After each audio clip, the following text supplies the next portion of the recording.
ante un recipiente. Buenas tardes, diputado. Buenas tardes, David, buenas tardes. Les queremos compartir una conspiración que hicimos aquí en Ciudad de las Ideas para darles una sorpresa y muchos van a ser los sorprendidos. Si me ponen un poquito de luz se los voy a agradecer. No va a ser la única de este día, más bien de este festival de las Ciudad de las Ideas, mañana habrá otra. Y espero que, así como 20 personas participaron en el evento anterior con el mago ilusionista del New York Times, ahora una persona nos haga el favor de participar. Platicando con David, que como ustedes lo conocen es uno de los grandes gurús de los negocios, una persona que es experta además en expectativas culturales y es un ideasta y fiel amigo de este proyecto. Un aplauso para el doctor David Kontsevich. Gracias, David. Platicando con David dijimos, bueno, ¿qué podemos hacer para que la gente cambie su chip y que realmente entienda lo que muchas veces no nos damos cuenta? Entonces yo hice la conclusión, ¿por qué no, en lugar de hablar de ello, pensamos en alguien que lo ha hecho, que realmente así opera, que es casi un cambio constante? Su chip es la visión, el cambio, la adaptación, la evolución. Y obviamente, además, conociendo los casos, que enriquezca a la audiencia, aunque sea difícil de convencerlo de que suba al auditorio. Y bueno, ahorita ya después de algunas negociaciones, por eso tardamos un poquito más, creemos haber convencido a todo el mundo al respecto. Entonces, si prenden la luz, les queremos dar la sorpresa que si hay alguien que es un ejemplo del chip del cambio y cómo cambiar de chip a nuestra consideración, a pesar de que no quería subir, le pedimos de favor a Ricardo Salinas Pliego que suba al auditorio. Ricardo, te vamos a pedir dos favores, este es uno, por favor ven.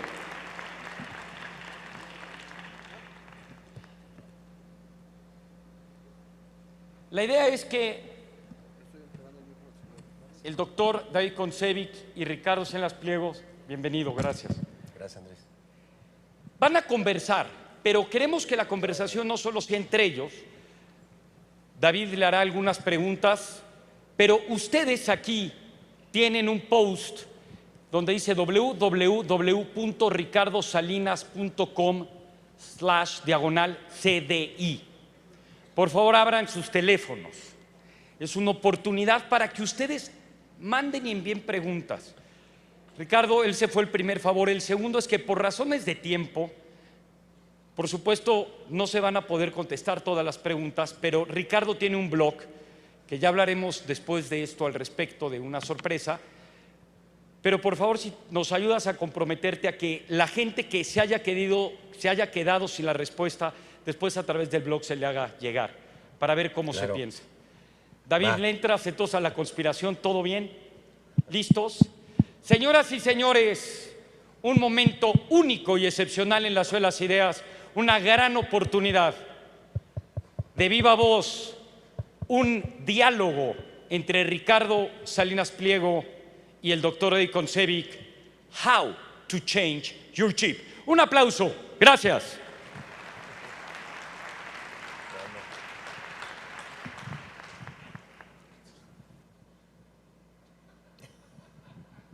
Shoot, doctor. Bueno, esto es muy inusual. Normalmente uno da conferencias, pero este tipo de diálogo me es bastante ajeno. Sin embargo, creo, como en el prólogo que escribí del libro que presenta Ricardo, la gente en el mundo tiene hoy una crisis de identidad y pertenencia. La búsqueda de símbolos, personajes modelos, es evidente en todo el orbe. Ricardo epitomiza el caso de un empresario exitoso con el cual yo he tenido el privilegio de trabajar por ya 20 años. Juntos en crisis económicas, políticas, situaciones límites en la historia del país, y hemos visto crecer su grupo de una manera exponencial en los últimos años. pero sí quiero decir fundamentalmente por qué hemos estado juntos. La primera vez que conversé con Ricardo me pareció un hombre inteligente. La segunda vez me pareció brillante, hasta que dijo algo y en ese momento me di cuenta que era un genio. Me dijo: David, te necesito.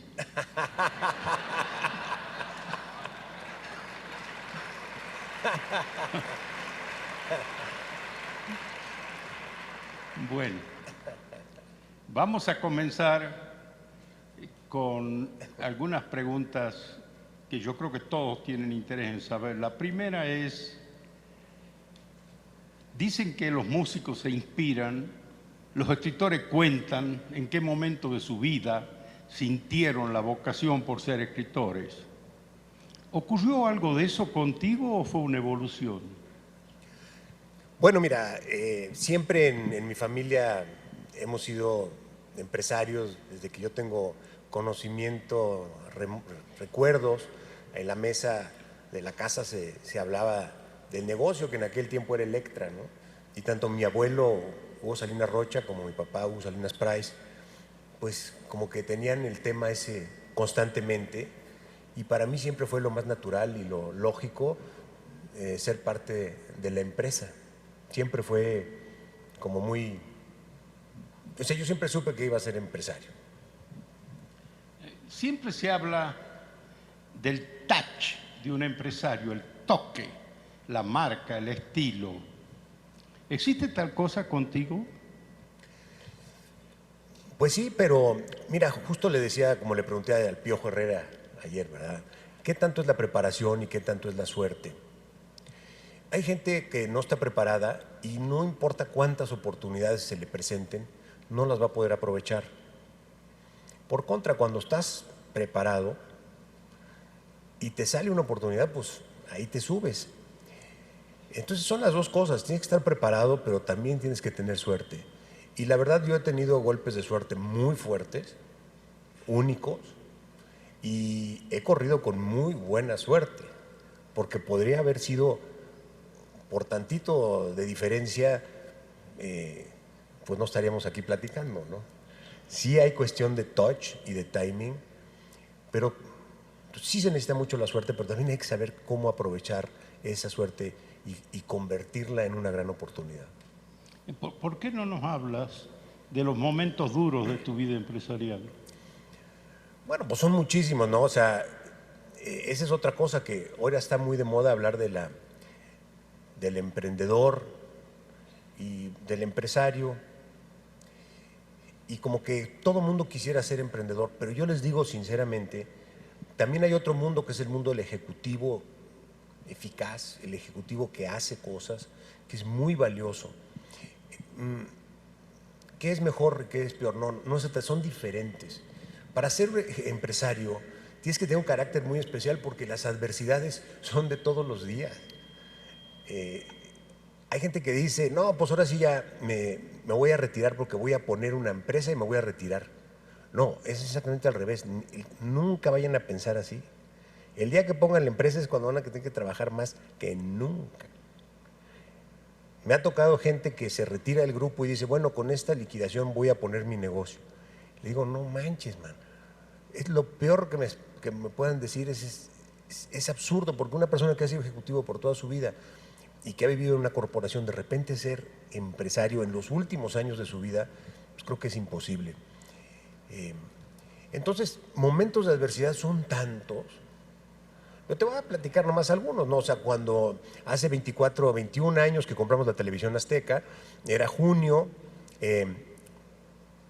del 93, y México estaba en un muy buen momento, y salió finalmente la posibilidad de comprar TV Azteca, que era una empresa burocrática del gobierno, que tenía 2,000 empleados, no vendía nada, estaba quebradísima, era un desastre. Los transmisores viejos, lo que me digas estaba mal. 20 directores generales en 20 años. Pero yo sí veía la oportunidad, porque decía, bueno, pues si el más rico de México en ese momento se llamaba el Tigre Azcárraga, dije, pues algo debe haber de bueno en ese negocio, ¿no? Entonces, si lo podemos comprar a buen precio, pues va. Entonces me acuerdo muy bien que me hicieron un modelo financiero unos consultores norteamericanos que se llaman Bain. Y por aquí también, en otra ocasión nos ayudaron Elec Moreno Valle, que por aquí los vi, ¿verdad? Hace 20 y tantos años. Pero estos de Bain hicieron el modelo financiero. Y en esa época, pues apenas estaba empezando a usar el Lotus 123, y un modelo ahí de hoja de cálculo, ¿no? Como un Excel arqueológico. Entonces en este Excel arqueológico me dice, mire, usted tiene que ofertar exactamente 490 millones de dólares. ¿Y por qué, oiga? No, pues porque esto es lo que vale, porque mire, hicimos una proyección al futuro y a valores presente descontado. Esto es lo que usted va a tener de participación de mercado, lo trae a valor presente y le da 490. Oiga, y en el año 5, ¿qué participación tenemos? No, usted tiene el 21% de participación. En el año 5. Pues para mí el año 5 estaba muy distante, ¿no? Del 93 al 98 pues era como infinito, porque además veníamos de unos tiempos muy difíciles.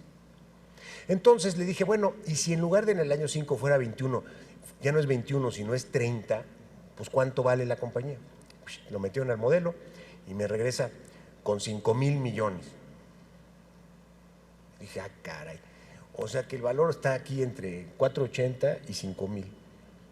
Dije, pues no, voy a poner todo el dinero que pueda juntar, porque estoy seguro que vamos a tener más del 20% de participación. Pues ahí tomé un riesgo muy grande, porque podía haber perdido todo nuestro dinero, ¿no? Pero ahí te da un ejemplo de cómo quienes no son empresarios, pues ven las cosas diferente. Bueno, Ricardo, alguien me dijo que le entregaste una tarjeta totalmente inusual de presentación. La gente pone en la tarjeta si es presidente, director general o lo que fuera, pero tú has estrenado una tarjeta ahora que dice que eres el presidente y el Chief Mentor. La única vez que yo vi eso fue cuando hablaba en Infosys con el chairman, que es una figura de una presencia moral en la India, y me dio la tarjeta y decía Chief Mentor. ¿Nos puedes explicar? Pues sí, por ahí me salió esa muy buena idea, la verdad. Siempre he dicho presidente en mi tarjeta, ahora le puse presidente y Chief Mentor, porque estoy convencido de que en esta etapa de mi vida tengo que hacer un cambio, a no ser tan operativo, ser mucho más estratégico y dedicar prácticamente el 90% de mi tiempo a hablar con la gente clave a mi alrededor, dirigirlos, darles confianza, aclarar sus dudas, hacerlos que trabajen en equipo. Es muy difícil, ¿eh? Las personas normalmente jalan pa'l monte, cada quien por su lado, y se crean silos en las organizaciones. Después del silo se crean envidias, resentimientos, y eso es muy malo para los clientes, ¿ves? Porque realmente la organización está para una sola cosa, que es para servir al cliente. Y todo lo que se hace dentro de la organización es un costo. Entonces, entre más costos tengas en la organización, pues más difícil va a ser servir al cliente, ¿no? Y requiere mucho contacto con la gente. Y esto de tratar con la gente no se puede hacer en bloquecitos de 5 minutos o con una línea por un correo. Requiere mucho tiempo. Entonces, por eso me voy a poner Chief Mentor y me voy a dedicar a eso, a ver si me sale, porque luego pues, las intenciones, una cosa es decir y otra es hacer, ¿verdad? Una cosa interesante en mi trato contigo ha sido encontrar una rarísima vocación por la tecnología y un conocimiento bastante excepcional, y también tu inversión en recursos humanos y en capacitación. Este último tema tiene un agujero negro en el management mundial, y es cómo medimos la productividad de la capacitación. Esto me hace recordar a algunos directores de recursos humanos que dicen, bueno, el nivel de mi productividad está dado por la cantidad de cursos que doy. Pero eso es como si mi señora me dijera, evalúeme cuando voy al supermercado por la cantidad de dinero que gasto. Bueno, no creo que sea un criterio muy bueno. ¿Cuál es tu experiencia en eso? Pues es muy difícil porque fíjate que el fundamento de todo progreso, el fundamento de toda productividad es precisamente el capital humano. Pero es muy difícil construir ese capital humano. El proceso educativo es largo. Los jóvenes, que aquí hay muchos, tienen por delante muchos años de educación y aún así está por verse si esa educación se puede convertir en acciones efectivas más a futuro. Porque no hay nada más frustrante que un genio educado, pero que no tiene output, ¿no? No produce nada. Soy un genio, lo tengo todo en la cabeza y no acciono. Entonces, no basta con la educación, sino hay que convertirlo en acción. Y porque se tarda uno tanto tiempo en crear ese capital humano, pues uno trata siempre de contratar a la persona más capacitada, ¿verdad? Es más, es un golpe tremendo cuando un competidor te baja un elemento capacitado, porque él se refuerza y a ti te debilita, ¿no? O sea, hay que pensarlo así, es súper estratégico el capital humano. Y sin embargo, somos muy malos en las empresas para medir, controlar, tangibilizar el capital humano. Por ejemplo, una mesita tiene su placa y está en activo fijo. El coche, por supuesto, está en activo fijo. Pero la persona que anda por ahí, que vale millones y millones de pesos, ese no está plaqueado, no está controlado, y puede salir y irse caminando a su casa cualquier día y cambiarse de compañía. Tienes un verdadero riesgo ahí en el activo de las compañías. Entonces, todo lo que se invierta en recursos humanos, en retención, en que la gente esté mejor, en que esté con la camiseta puesta, es invaluable. Y a mí ya me ha pasado cómo en ciertas organizaciones se llega a perder la camiseta y luego tienes un problema terrorífico. Creo que la mayoría de los que están aquí son mexicanos. Y el problema más desvalorizado, en mi opinión, en las grandes empresas mexicanas es la comunicación interna. El problema es que México tiene un problema antropológico y cultural, y es que las palabras están corruptas, que es la peor de las corrupciones. Cada uno le pone a la palabra el significado que quiere, y es una suerte de Torre de Babel. La palabra democracia la usa alguien de extrema izquierda y otro de extrema derecha, y obviamente es un diálogo de sordos. Cuando uno da una conferencia en cualquier país y ve dos personas conversando en primera fila y le dice, oye, ¿de qué hablan? Pues no le escuché la última palabra y le estoy preguntando a mi amigo. México es el único país donde si yo le digo, ¿de qué hablan? Dice, ya lo escuché que usted dice que no va a haber una devaluación, pero le estoy preguntando a mi amigo, ¿de cuánto va a ser? Esa búsqueda del sentido oculto de las cosas y la interpretación es uno de los temas más complicados y yo creo más descuidado en las empresas. La comunicación externa más o menos funciona. La comunicación interna es tan importante que entre la decisión trabajada y elaborada y la ejecución hay un puente que se llama comunicación. Si ese puente está roto, no le echemos la culpa a la ejecución de lo que fue mal comunicado.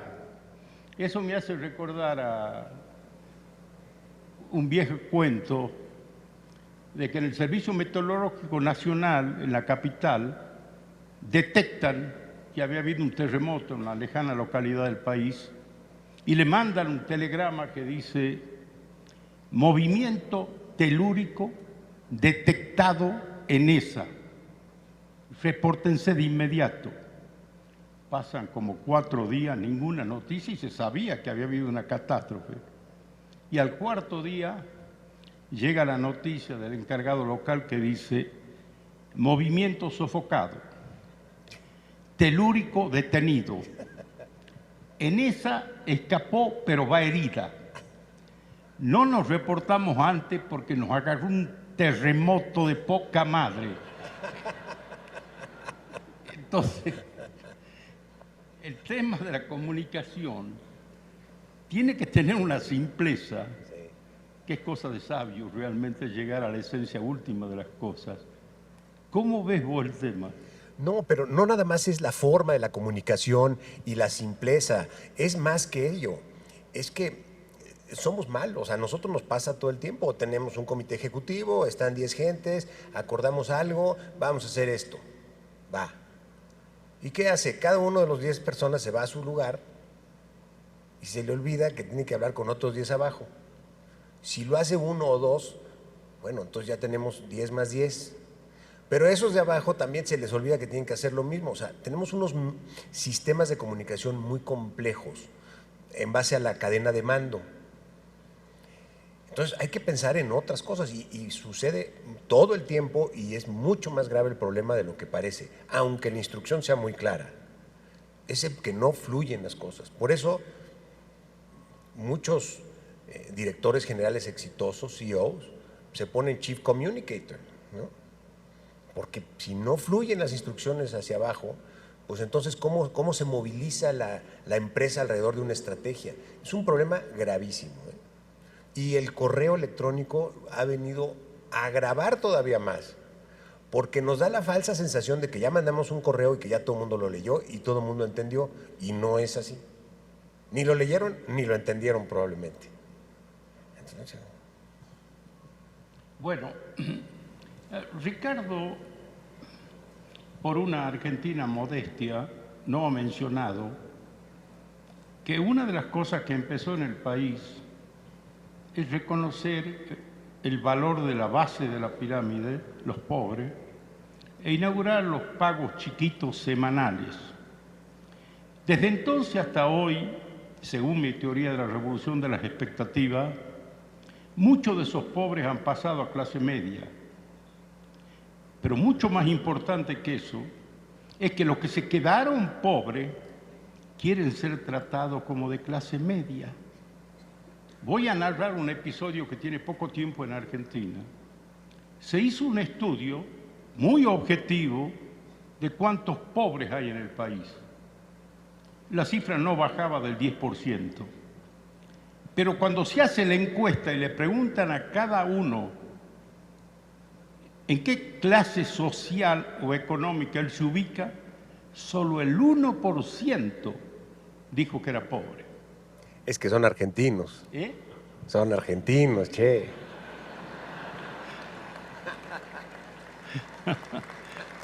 Tiene razón.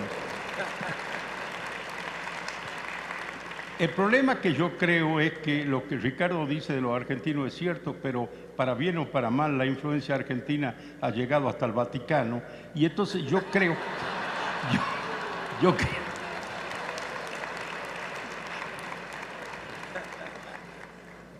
que también ha llegado en México esta situación. Lo escribí en una frase que dice: pobres en ingresos hay hoy como ayer. La gran diferencia es que los pobres de hoy son ricos en información y millonarios en expectativa. Los gobiernos y las empresas que no han entendido esto están fracasando. Como tú. Esto es muy interesante porque yo te he escuchado esa teoría de la revolución de las expectativas por años. Llevas muchos años. Puedo decirles que David es un pensador brillante. Tiene una forma de ver las cosas y presentarlas de una manera sorprendente.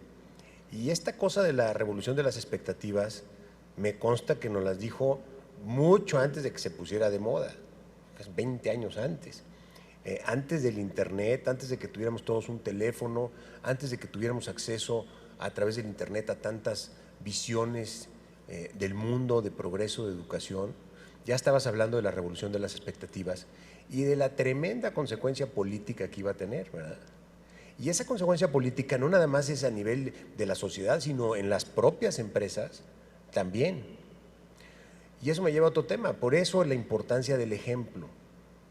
La gente siempre está viendo qué es lo que hace el jefe y trata de comportarse igual, siempre.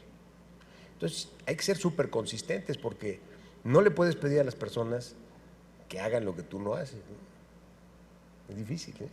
Entonces, en esto de la revolución de las expectativas es muy fácil volarse. No sé si me explico. Yo creo que una de esas consecuencias la traté de resumir en una frase que dice: el siglo XX fue el siglo de los derechos humanos. Si el siglo XXI no es el siglo de las obligaciones humanas, hasta aquí llegamos.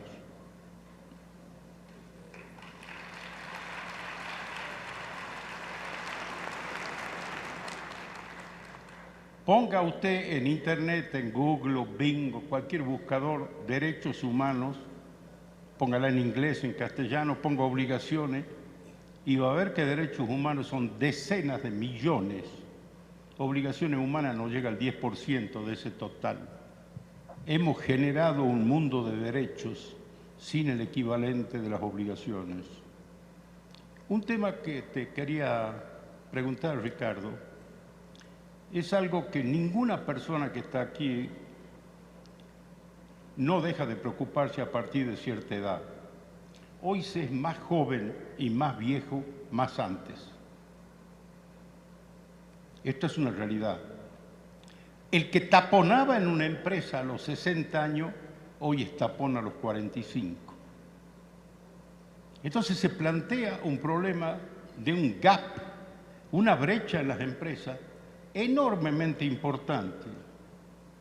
Curiosamente, en el pasado, en la antigua Grecia y la antigua Roma, cuando Grecia tenía un dios, Roma lo imitaba. Uno decía Afrodita, el otro decía Venus. Uno decía Eros, el otro decía Cupido. Pero Roma tenía un dios exclusivo, que era Jano. Jano lo dibujaron con dos rostros, uno mirando atrás y otro mirando adelante, de perfil. Era el dios que cerraba o abría las puertas. En cierto sentido, el que miraba para atrás es como la memoria en la condición humana, y el que miraba adelante era el proyecto del futuro. ¿Cómo concilias tú en tu grupo el hecho universal de tener gente que ya no quiere hacer olas, que dice no quiero tomar riesgo, estoy pensando en la jubilación, frente a jóvenes que se quieren llevar el mundo por delante? Obviamente es muy difícil. A mí me tocó llegar a trabajar Electra por invitación de mi padre, pues en el 80, ya hace un buen rato, ¿no? Y aunque mi padre estaba joven y su equipo relativamente joven, estamos hablando que tenían 55 a 60 años, pues a mí me tocó renovar ese equipo y darle las gracias a muchos de los colaboradores que tenía mi padre. Y yo era muy joven, ¿no? Y son de esas cosas también de situación y de inconsciencia, pues como joven no tenía mucho, tampoco tenía mucha opción, porque si no lo hacíamos, la compañía estaba en graves problemas. Entonces, básicamente llegué, hice una limpia, mi padre me apoyó con mucho tino, pero yo pienso que si ahorita llegara alguien a nuestras compañías, probablemente estaría pensando lo mismo, ¿no? Que habemos muchos viejitos. Tenemos que tener mucho cuidado, primero como personas, porque la expectativa de vida ha crecido enormemente. O sea, todos aquí vamos a llegar a tener 90, tal vez hasta 100 años. Y es ridículo que como persona piense uno que vas a seguir haciendo lo mismo y lo mismo a los 60, a los 70, a los 80, a los 90. Tienes que cambiar forzosamente. Entonces, el cambio tiene que empezar con las personas, por eso el cambio de chip. Todo está cambiando y tenemos que inventarnos otra vida más allá de la que tenemos hoy.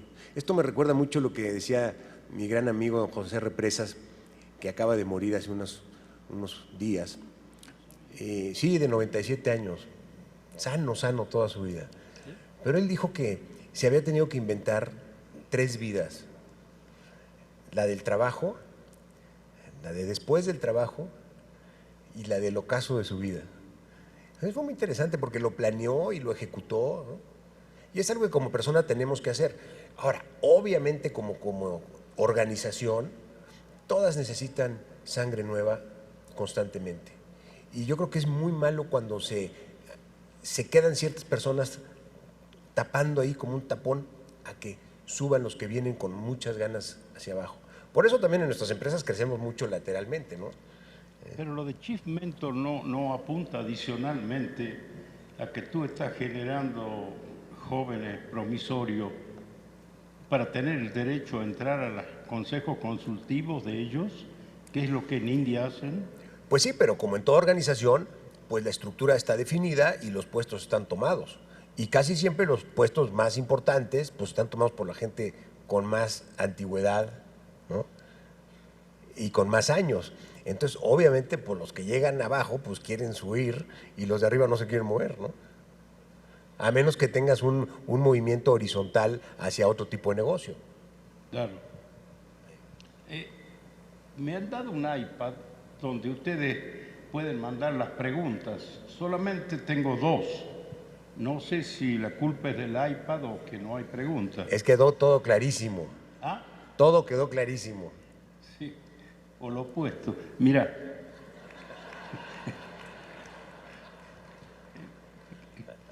alguien te pregunta qué se requiere para tener éxito en los negocios. Lo envía un señor Samuel R. No, pues preparación y buena suerte las dos. O sea, son muchos factores y son muchos negocios. Tal vez, a ver, si no estás preparado no vas a tener éxito en nada. Si estás preparado pero no tienes un poquito de buena suerte, pues tampoco. Pero también si no le echas ganas, si no tienes un esfuerzo continuo, o sea, una gran cantidad de energía, no vas a tener éxito en los negocios.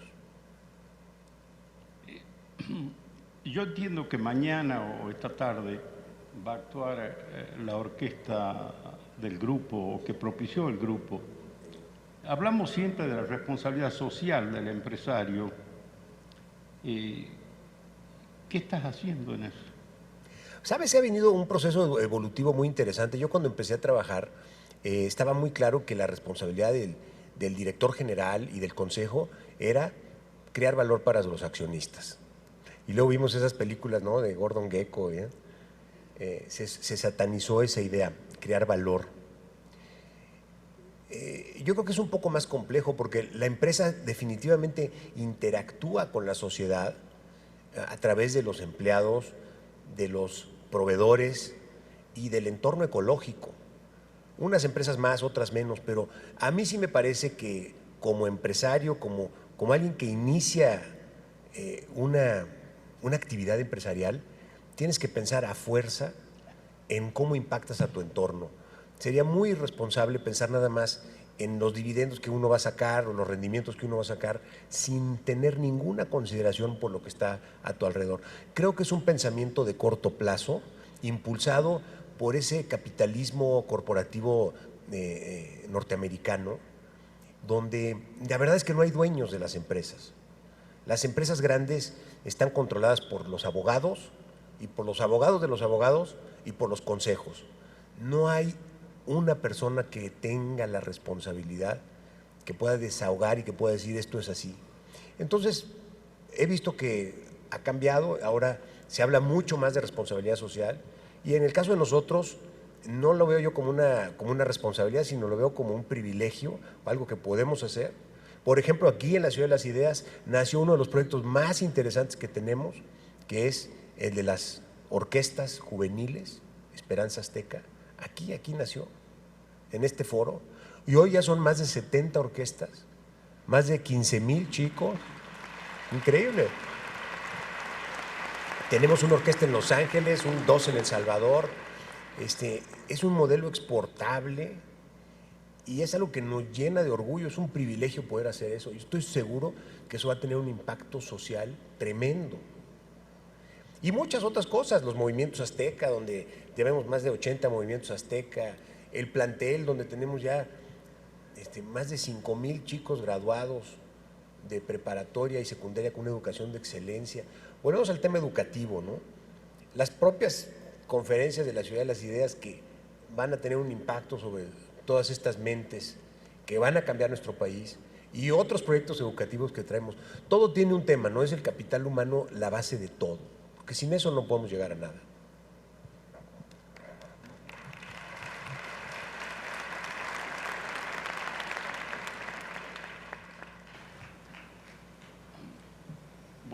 como decía Ricardo, hay muchos jóvenes aquí, afortunadamente. Hermann Hesse en Siddhartha decía, se puede transmitir el saber, pero no la sabiduría. Si se pudiera transmitir la sabiduría, el hijo de un premio Nobel sería premio Nobel. Se puede enseñar a tomar riesgo, que es la característica que define un empresario. Yo haría una diferencia aquí. El ejecutivo efectivo es muy importante en las organizaciones. Un ejecutivo que ejecuta es fundamental. Y no nada más eso, el que ejecuta la cosa correcta. Esto estoy aquí citando directamente a Peter Drucker, que es uno de los grandes héroes del management y de la empresa. El ejecutivo efectivo es el que ejecuta las cosas correctas. Y eso sí que se puede aprender, sí que se puede enseñar. Y requiere una disciplina particular. Pero hay genios de la empresa, que ha habido muchos en la historia, pero esos son cosas extrañas. O sea, un tipo como Steve Jobs, ¿no? O un tipo como Masayoshi Son de SoftBank, o un tipo como Henry Ford en su época. Pues esos son genios fuera de serie, ¿no? Esos no se pueden replicar, no se pueden hacer. Esos sí nacen. Pero eso no quiere decir que no haya un gran espacio para aprender. Y por eso yo me la paso aprendiendo, tratando de mejorar. Muchísimas gracias. Un aplauso, por favor. Gracias. Gran conversión. Sí, compartirles, David, Ricardo. David Ricardo hasta me sonó en honor a un gran economista que admiro enormemente, además. Hay más de 30 preguntas que responderá, algunas solo para citarlas, porque les agradecemos al público. Fredel, tú saliste a buscar la suerte incluso en tus peores momentos. Eric Ortiz, ¿cómo harías para cambiar el chip de los grandes empresarios como tú, los grandes políticos? Yossi, ¿qué opinas en cuanto al balance vida-trabajo y la fórmula requerida para el éxito? Emi, ¿cuáles fracasos te han dolido más? Etcétera, etcétera. Muchas gracias a todos. Solo le voy a pedir a Ricardo si contesta una de Evi para terminar. Está fuerte, pero vale la pena escuchar tu opinión. Evi te pregunta, ¿cuál es su opinión del rumbo político del país? Pues mal, o sea, muy complicado, la verdad. Nuestro país está viviendo una crisis de seguridad y de ausencia de justicia muy grave. El reclamo universal es que los ciudadanos estamos indefensos ante la ola criminal que se nos viene encima. Y no hay respuestas, no hay proyectos. Y como yo lo veo, es que está muy ligado con una política equivocada, que es esta guerra contra las drogas, esta guerra contra los narcos. Si seguimos por ese camino, nunca nos va a alcanzar ni el tiempo, ni el dinero, ni el esfuerzo para atender los problemas verdaderos de seguridad y de justicia que aquejan a los ciudadanos comunes y corrientes. Entonces es muy importante que políticamente se tome la decisión de decir, se acabó la guerra contra las drogas, vamos a ver las drogas como un problema de salud, como un problema social, vamos a tomar una parte del dinero enorme que estamos gastando en la persecución de esta guerra, vamos a invertirlo en prevenir las adicciones, en ayudar a los adictos, no a meterlos a la cárcel. Y entonces los narcos y los capos, pues que se dediquen a exportar a los mercados donde necesitan esos productos, y aquí nosotros les cobramos un impuesto y nosotros nos dedicamos a lo nuestro. ¡Bravo! A lo nuestro, que es seguridad y justicia en las cosas que nos afectan a todos, ¿no? En los secuestros, en los asaltos, en los robos. Eso es lo que hay que hacer. Y si tuviéramos un gobierno que atiende estas necesidades, sería un gobierno muy fuerte porque tendría el respaldo de la ciudadanía. Mi querido David, y concluimos contigo, por favor. Bueno, honestamente, esta charla informal, tengo la impresión por la reacción de ustedes y el lenguaje no verbal, ha cumplido su propósito. Ricardo tiene un blog. Yo he tenido el privilegio de escribirle el prólogo y tengo entendido que está aquí. Hoy es un día muy especial porque debuto como escritor. ¡Qué barbaridad! Y por favor, nos podrás ayudar a firmar autógrafos del libro a la salida del blog. Va a firmar este libro, Ricardo. Perdón, David. Wow. No, solamente esto. Siempre me piden unas frases de un libro que nunca publicaré por mi decisión de no ser una persona pública. Y yo voy a entregar alguna frase, pero aprendí de alguien que tenía un negocio muy exitoso en el desierto, porque vendía agua, y un amigo le dijo: oye, yo también quiero ganar dinero como tú. ¿Qué me sugiere? Mira, dice, pon al lado mío un negocio de venta de corbatas. Corbatas en el desierto, ¿quién lo va a comprar? No te preocupes, yo voy a poner un letrero que diga: no se vende agua al que venga sin corbata. Entonces yo voy a entregar la frase a aquellos que tengan el libro de Ricardo. Muchas gracias. Bravo, un aplauso para los dos, Ricardo. Muchísimas Gracias, gracias, David. Muy amable.